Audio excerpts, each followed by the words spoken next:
하나님 말씀은 우리 야고보서입니다. 야고보서 5장 7절부터 12절까지입니다. 야고보서 5장 7절부터 12절까지입니다. 사모님 물 좀 채워주실래요?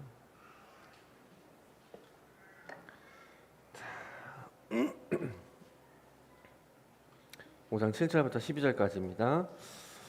교독하도록 하겠습니다. 읽겠습니다. 그러므로 형제들아, 주께서 강림하시기까지 길이 참으라. 보라, 농부가 땅에서 나는 귀한 열매를 바라고 길이 참아 이른 비와 늦은 비를 기다리나니,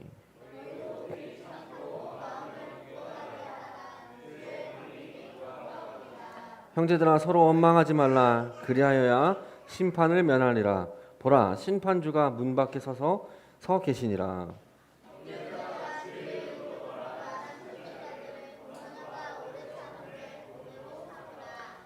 보라, 인내하는 자를 우리가 복되다 하나니, 너희가 욥의 인내를 들었고 주께서 주신 결말을 보았거니와 주는 가장 자비하시고 긍휼히 여기시는 이시니라.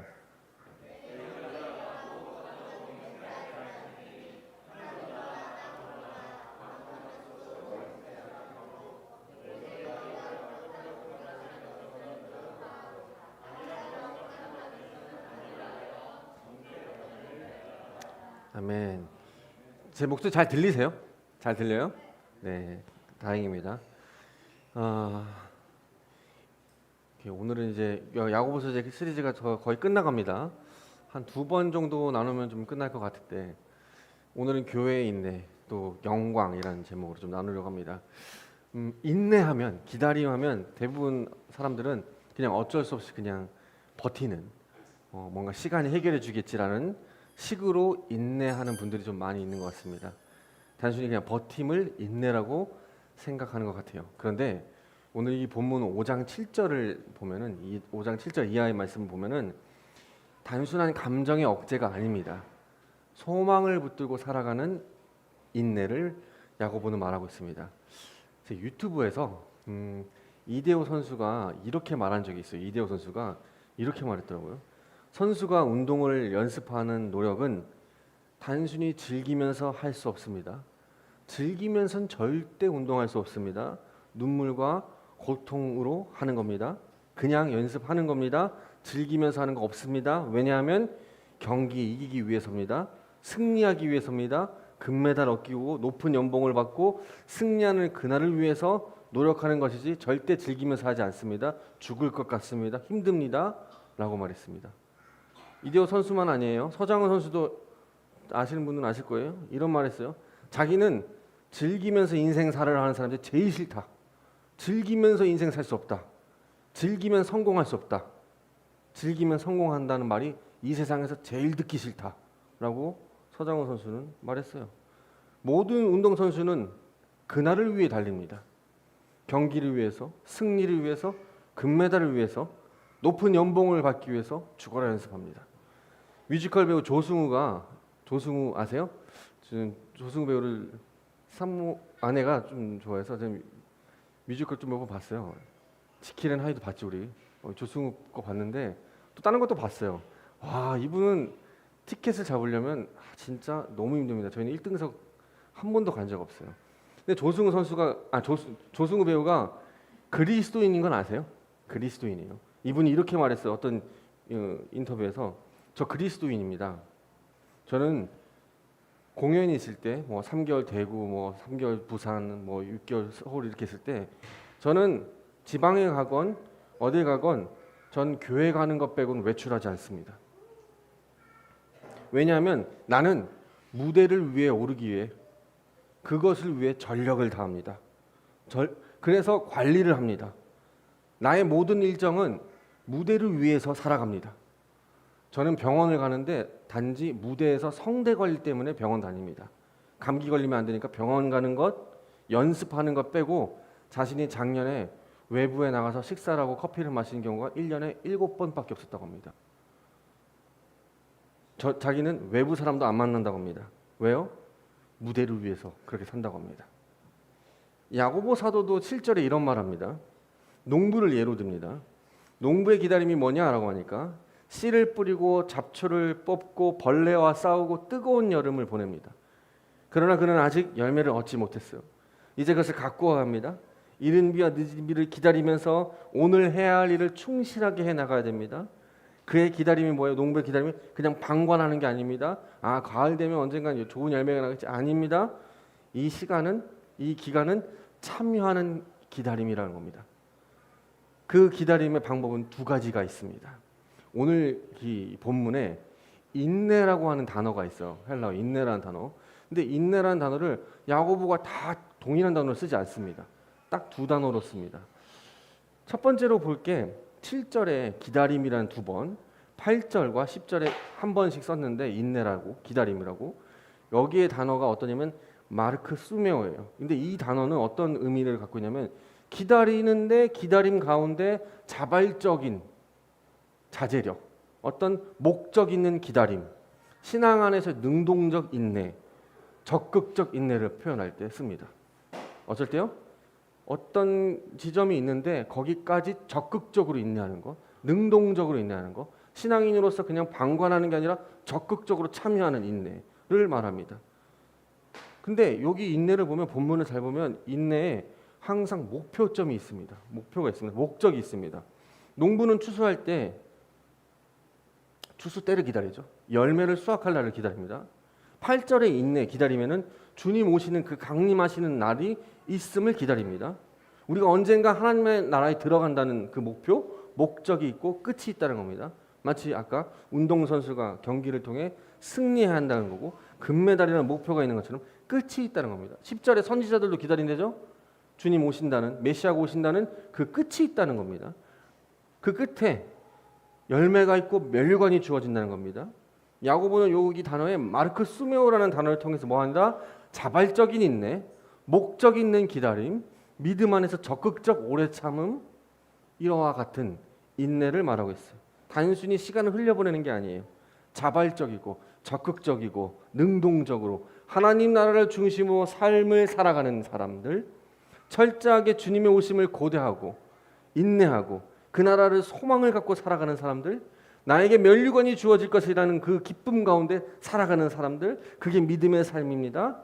그래서 성도는 말씀을 묵상하고 공동체에 와서 사랑의 섬김이 있어야 하고 매일 찬양과 찬송이 흘러넘쳐야 하고 기도에 충실하고 복음을 전하는 삶을 살아야 합니다. 이 인내는 단지 고통을 피하는 게 아니라 하나님의 영광을 바라보면서 그 나라를 바라보면서 오늘의 삶을 책임 있게 살아내는 능동적 인내를 말합니다.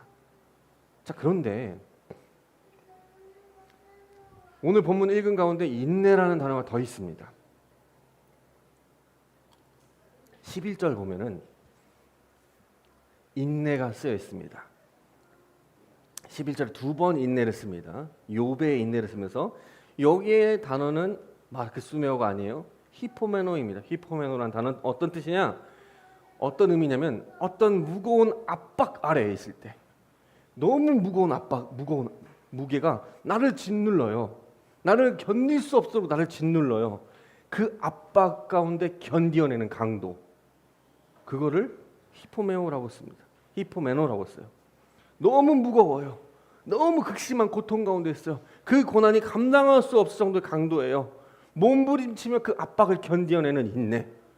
어쩌면 이 인내는 너무 감당할 수 없기 때문에 울면서 몸부림치지 않으면, 뭔가 흐느끼면서 몸부림치지 않으면 감당할 수 없는 압박이 있는 인내. 그래서 야고보는 욥을 말하고 있습니다. 여러분, 욥의 고난, 그 고난의 무게는 감당할 수 없는 무게입니다. 자신이 갖고 있는 소와 양떼와 다 잃었습니다. 그 소와 양떼를 잃었다는 건 뭐예요? 재산을 잃었다는 겁니다. 다 잃었어요. 집도 없어졌어요. 자신의 자녀도 다 죽었어요. 심지어 자신도 병에 걸립니다. 그러니까 욥의 아내가 이런 말을 해요. 당신이 그래도 자기의 순전을 굳게 지키느뇨? 하나님을 차라리 욕하고 죽으라 라고 말합니다. 그때 욥이 이렇게 말합니다. 그대의 말이 어리석은 여자 중 하나의 말 같도다.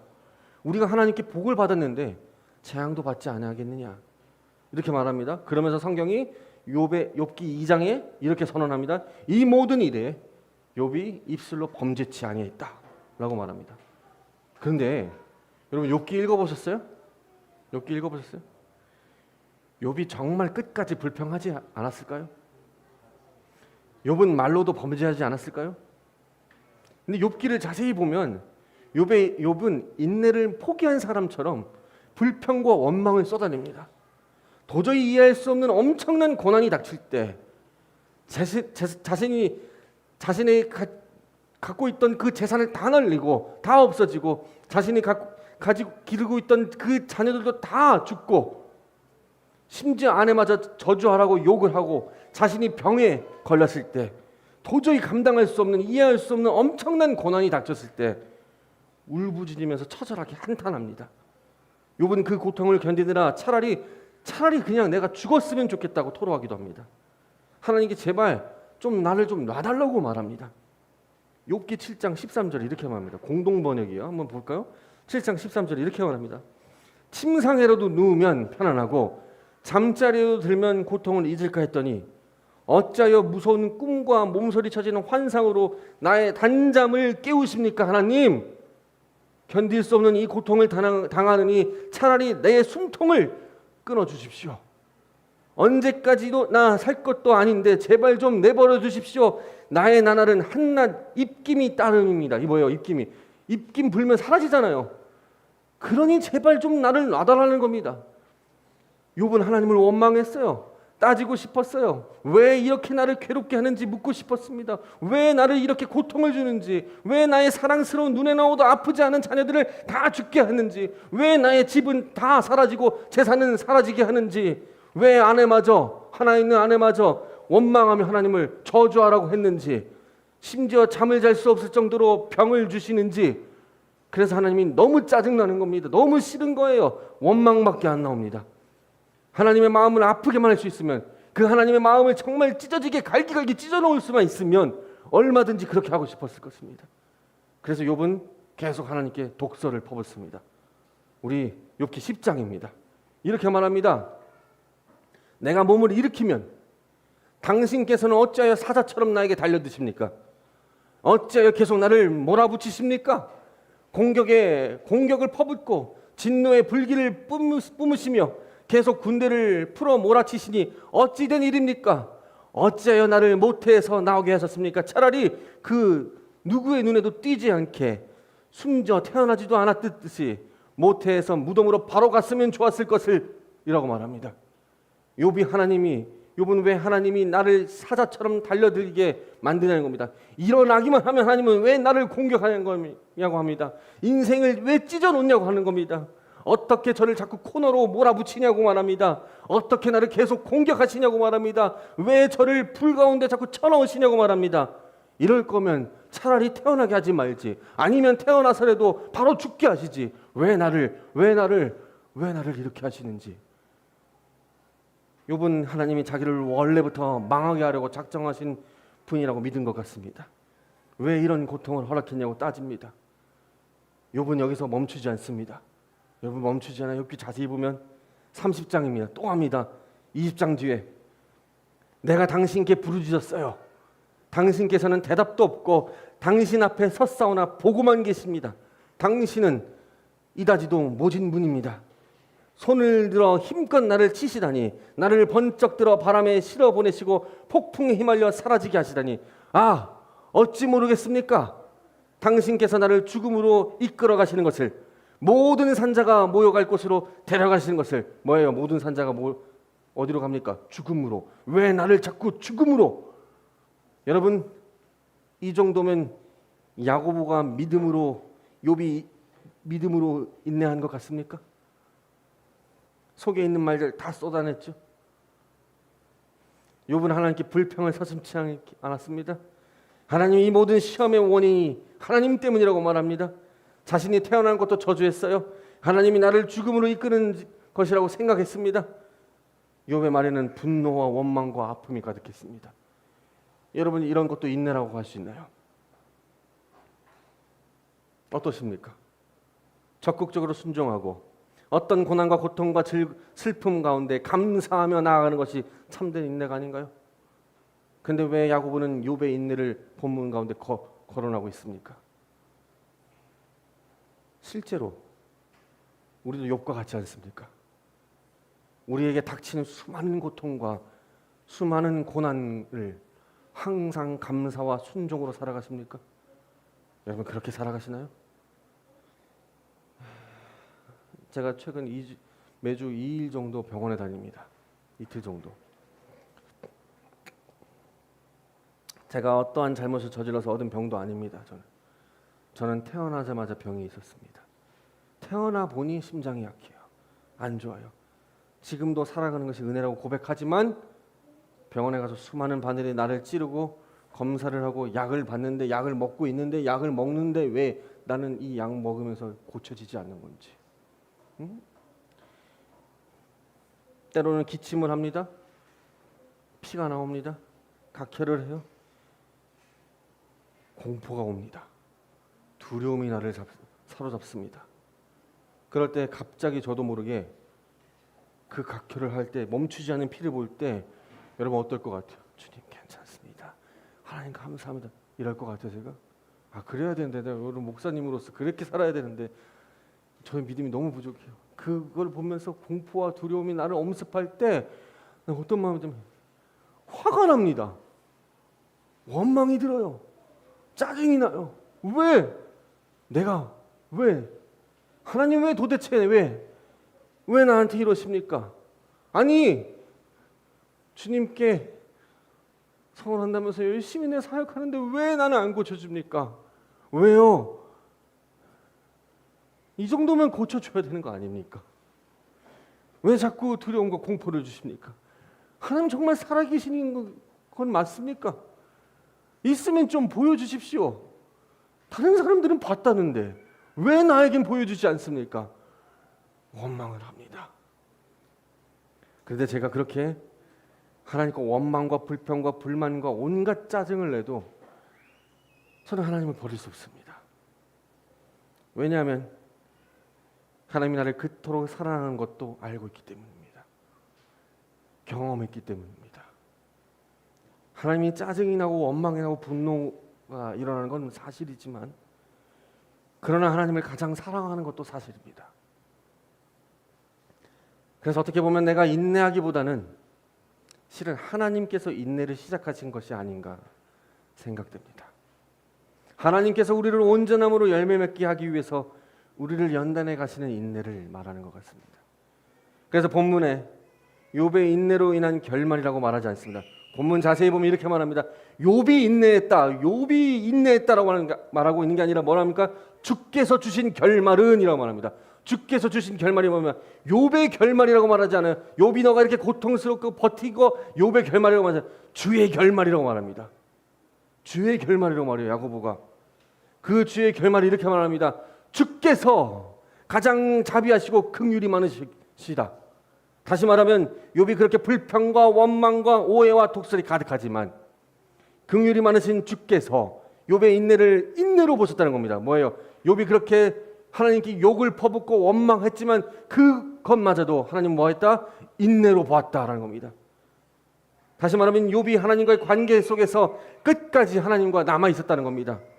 불평하고 원망하고 독설이 가득했지만 그래도 계속 욥은 하나님과 씨름했다는 것입니다. 욥은 그 씨름 속에서 악착같이 남아 있었다는 겁니다. 온전히 이해할 수 없는 고난, 풀리지 않는 자신의 상황 속에서 끝까지 하나님을 놓지 않았습니다. 인내란 그런 겁니다. 하나님께서는 그 많으신 긍휼 속에서 욥의 아픔을 이해하셨고 욥의 인내를 인내로 보이셨고 욥의 인내 같지 않은 인내도 완전한 열매로 주십니다. 욥이 그랬다는 것처럼 야고보 사도의 편지를 읽은 교회도 인내의 이 처절한 현실을 지나가야 합니다. 그것을 피할 수 없습니다. 제가 주보에 추천도서 올렸죠. 그 야고보서 책입니다. 그 신대원 교수님이 쓰신 책인데 그 저서에 이렇게 써 있어요. 성도의 견인, 견디고 인내하는 것. 성도의 견인은 100% 그들 자신의 인내이며 또한 100% 하나님의 작품입니다. 그만큼 처절하고 그만큼 신비롭고 그만큼 악몽 같고 그만큼 꿈만 같습니다. 그만큼 현실적이고 또 그만큼 영적입니다. 반드시 지나가야 하지만 그 끝은 형언할 수 없이 아름답습니다. 라고 합니다. 사랑하는 성도 여러분, 우리는 인내에 대해서 보았습니다. 그것이 적극적 인내이든 때로는 원망과 불평 속에서 하나님을 버리지 않는 인내, 어쩌면 수동적 인내도 있습니다. 그러나 어찌되었든 우리가 인내하는 이유는 하나님이 우리를 붙잡고 계시다는 것입니다. 그리고 우리도 하나님을 그토록 사랑한다는 것입니다. 그리고 그 고난은 여러분 끝이 있습니다. 야고보 사도는 우리의 고통과 고난의 아픔의 끝이 있다고 선언합니다. 주님이 다시 오시는 그날, 때로는 우리 인생이 끝나는 그날, 그리고 완전한 하나님 나라가 도래하는 그날, 그날에 들어가 함께 주를 찬양하고 이 고통과 고난을 뚫고 천국에 입성하는 그날이 있다는 것입니다. 끝이 있다는 거예요. 영원한 고통, 고난이 있는 것이 아니라 온전하고 완전하고 슬픔과 고통이 없는 그날이 온다는 겁니다. 우리는 그 소망을 바라보는 그날이 있는 자입니다. 앞에서 얘기했지만 운동선수가 경기에서 승리하는 날을 위해 전력을 다하는 것처럼, 욥의 시험이 영원하지 않는 것처럼, 바울이 표대를 향해 달려가는 자처럼 우리에겐 그날이 다 있습니다. 그날이 있다고요. 꿈만 같은 그날이 있음을 여러분 믿으십시오. 오늘의 수고는 내일의 영광이 있음을 보여주는 것입니다. 여러분, 정말로 상상할 수 없는 놀라운 세계가 있습니다. 눈물도 아픔도 죽음도 헤어짐도 없는 그 나라가 여러분 반드시 옵니다. 선지자 이사야가 이렇게 말합니다. 이사야 11장 6절에 그때에 이리가 어린 양과 함께 살며 표범이 어린 염소와 함께 누우며 송아지와 어린 사자와 살찐 짐승이 함께 있어 어린아이에게 끌리며 암소와 곰이 함께 먹으며 그것들의 새끼가 함께 엎드리며 사자가 소처럼 풀을 먹을 것이며 젖먹은 아이가 독사의 구멍에서 장단하며 젖된 어린아이가 독사의 굴에 손을 넣을 것이라. 내 거룩한 산 모든 곳에서 해됨도 없고 상함도 없을 것이니 이는 물이 바다 덮음같이 여호와를 아는 지식이 세상에 충만할 것임이라. 아멘. 이 날이 있습니다. 어린 양이 사자와 뛰노는 세상, 표범이 어린 염소와 함께 눕는 세상, 어린아이가 독사의 굴에 손을 넣어도 되는 세상, 이 세상은 어떤 세상일까요? 그 세상은, 그 나라는 도대체 어떤 나라일까요? 긍휼이 넘치는 나라입니다. 자비가 넘치는 나라입니다. 하나님의 지식이 충만한 나라입니다. 우리가 지금 살아가는 이 세상의 썩음과 악함과 거짓이 난무하는 세상이 아니라 그 세상은 놀라운 세상, 영광의 나라입니다. 우리는 비록 이 세상에 살면서 찬양 속에서 말씀 속에서 종종 때때로 성령의 은혜로 간간히 맛보는 그 황홀하고 찬란한 그 아름다운 나라가 있다는 것을 압니다. 그 경험을 통해 그 약속이 있다는 사실을 믿습니다. 그래서 우리는 그날이 있음을 고대하는 것입니다. 기쁨으로, 때로는 설레임으로 그날을 바라봅니다. 야고보는 계속 말합니다. 인내가 있을 거야. 고통스러울 거야. 때로는 니네들이 원망할 거야. 불평할 거야. 그러나 하나님 곁에 서 있어. 그날이 있을 거야. 곧 올 거야. 곧 올 거야. 곧 올 거야. 말씀을 맺겠습니다. 야고보서 5장을 보면서 찬양 한 곡이 계속 맴돌았습니다. 디트리 보네포가 선한 능력으로는 찬양입니다. 보네포는 나치가 유럽을 전부 장악할 때, 히틀러가 다 장악할 때, 그런데 교회가 나치 수장인 히틀러를 추대하고 있을 때, 따르는 교회들이 있을 때, 하나님 믿고 따라야 하는 교회가 히틀러의 말에 굴종하고 있을 때입니다. 그리고 교회가 히틀러에게 아부하고 있을 때입니다. 교회는 분열되었습니다. 이런 시대 속에서 보네포는 미국으로 유학을 갔습니다. 그런데 유학을 갔다가 조국의 그리스도인들이 생각나서 그들과 함께하기 위해서 독일로 돌아옵니다. 그리고 고백교회라는 교회를 개척합니다. 교회가 그렇게 크지 않았습니다.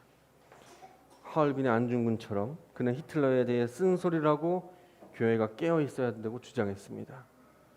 보네포는 미친 사람이 운전을 하고 있다면 그 미친 사람을 끌어내려야 한다고 했습니다. 결국 보네포는 나치 정권의 반역자로, 히틀러의 반역자로 교수형에 처합니다. 불과 나치 정권이 패망하기 3주 전. 3주 후면 나치가 패망하는데 3주 전 그의 나이 39살.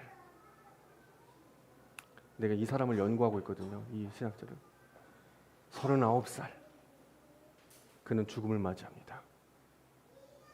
보네포가 죽기 전에 감옥에서 약혼녀에게 편지를 보내줍니다. 그리고 이 편지를 교회 공동체와 함께 나누라고 합니다. 그 편지가 자신의 고백교회 성도들에게 보내지고 한 편의 시가 우리가 자주 부르는 선한 능력으로라는 찬양입니다. 원래 원문을 이렇게 해석할 수 있습니다. 이런 시입니다. 선한 능력은 언제나 고요하게 둘러싸여서 보호받고 위로받는 이 놀라움 속에 여러분과 함께 오늘을 살기 원하고 그리고 여러분과 함께 새로운 한 해를 맞이하고 싶습니다. 옛것이 여전히 우리의 마음을 괴롭게 하고 어두운 날들의 무거운 짐은 여전히 우리를 짓누르고 있지만 오 하나님 아버지, 내몰려버린 우리 영혼에게 당신께서 준비해 놓으신 구원을 허락하여 주옵소서.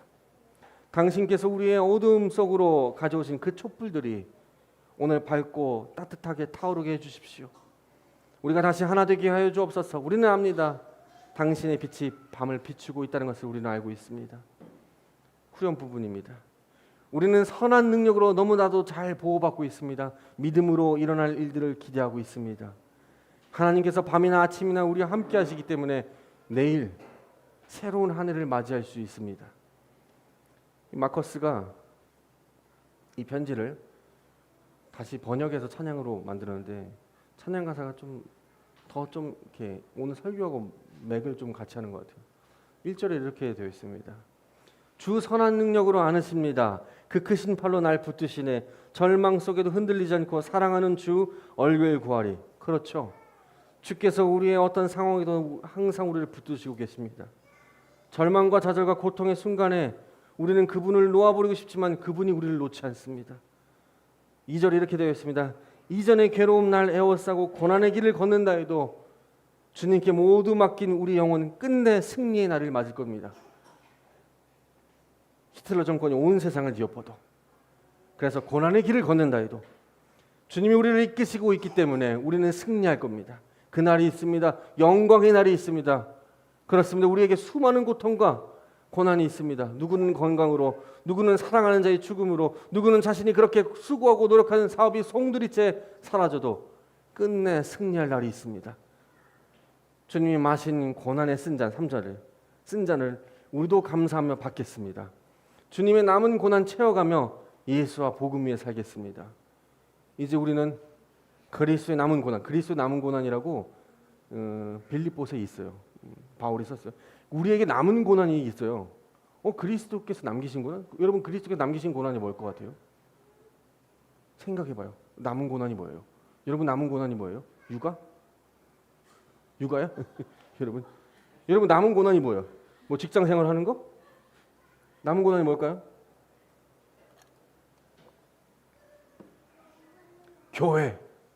교회입니다. 교회와 함께 그날까지 순종하며 서로 섬기는 겁니다. 그게 남은 고난이에요. 우리에게 남은 고난이 그거란 겁니다. 우리에게 남은 고난은 교회를 위해 수고하는 고난이 남아있다는 겁니다. 교회를 위해 이 고난을 그날이 올 때까지 어떻게 주님 오시는 그날까지 복음을 위해 살겠다는 겁니다. 바울은 그 얘기합니다. 선한 능력으로 일어서리 주만 의지하리 믿음으로 우리 고대 안에 주 오실 그날 새날을 맞이하리. 보네포는 계속 교회에게 얘기합니다. 그리스도의 고난에 동참해라. 남은 고난에 함께해라. 함께해라. 함께 서로 나누어라. 함께 서로 시편을 묵상해라. 함께 서로 기도해줘라. 너와 너 사이에 주님이 있다. 함께해라. 너희가 지금 히틀러 가운데서도 나치 정권에서도 함께해라. 같이 있어라. 같이 고난을 담당해라. 같이 울어줘라. 같이 해라. 그날이 있을 거다. 그날이 있을 거다. 믿음의 인내로 살아가길 원한다 라고 말합니다. 사랑하는 성도 여러분, 성도의 인내는 단순해 보이지만 너무나도 기적적인 겁니다. 생각해보면 누구는 적극적으로 인내하죠. 어떤 사람은 매 순간 말씀을 보고 매 순간 기도를 하고 순종의 삶을 살아가고 헌신하고 섬기는 삶을 잘 살아가는 분들도 있습니다. 적극적으로. 그러나 어떤 사람은 모진 풍파와 죽음과 공포와 같은 억울함과 슬픔과 분노가 차오르는 고통과 고난이 주어질 때도 있습니다. 때로는 다 놔버리고 싶을 때도 있습니다. 하나님께 원망과 분노와 슬픔을 토로하고 싶습니다. 그러나 하나님이 우리를 놓지 않아서, 그리고 나 또한 그 순간 하나님과 씨름하면서, 왜 하나님 날 도대체 이렇게 하십니까? 라고 하면서 씨름하면서 하나님밖에 없는, 그래서 힘없이 버텨내는 인내의 순간도 있다는 겁니다. 그러나 두 모두 인내는 기다림이라는 공통점이 있습니다. 이 기다림은 지는 것 같고 실패하는 것 같지만 본문은 승리한다고 말합니다. 이기는 것이라고 말합니다. 여러분, 우리에게 믿음이 있음을 증명하는 것은 무엇일까요? 여러분에게 믿음이 있음이 증명하는 게 뭘까요?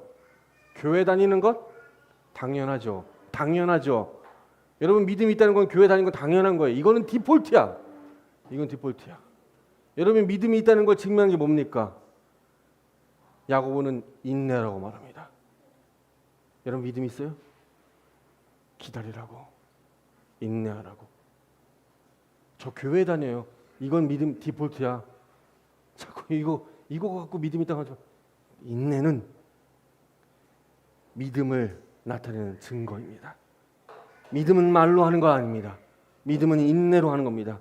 이것이 교회의 자랑이고 교회의 비밀입니다. 그래서 그 인내가 우리를 더 표독스럽고 더 분노가 많아지고 더 성질머리 없게 만드는 게 아니라, 그 시간을 통해서 마음이 부드러워지고 그 기다림을 속에서 하나님을 더욱더 어쩌면 하나님밖에 없음을 깨닫게 되고 더욱 주님의 긍휼이 보이고 그날을 더 사모하게 된다는 겁니다. 그래서 교회의 인내는 영광이고 황홀한 것이고 모든 것을 얻은 겁니다. 제가 중학교 때 들은 찬양인데 지금도 가끔 들은 찬양이에요. 이 찬양을 들으면 제가 병원에 있을 때 생각나요.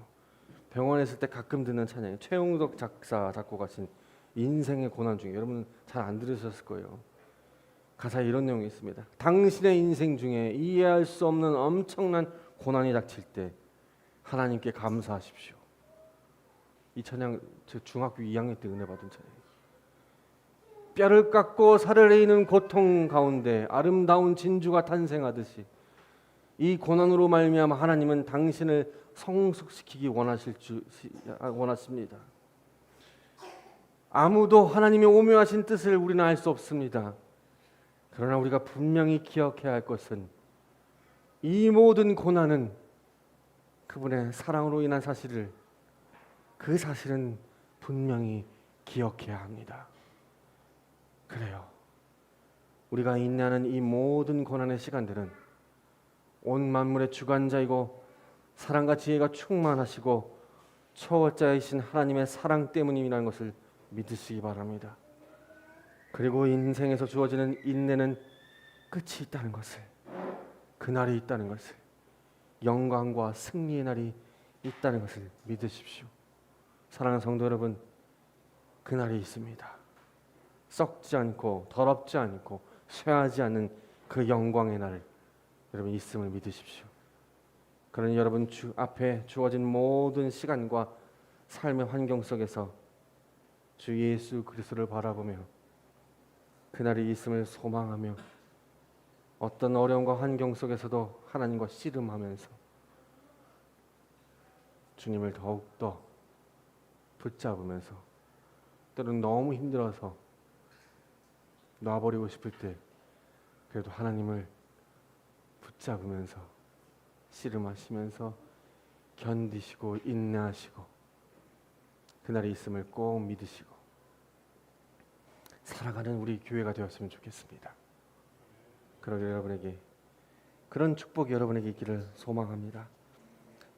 우리 함께 기도하겠습니다.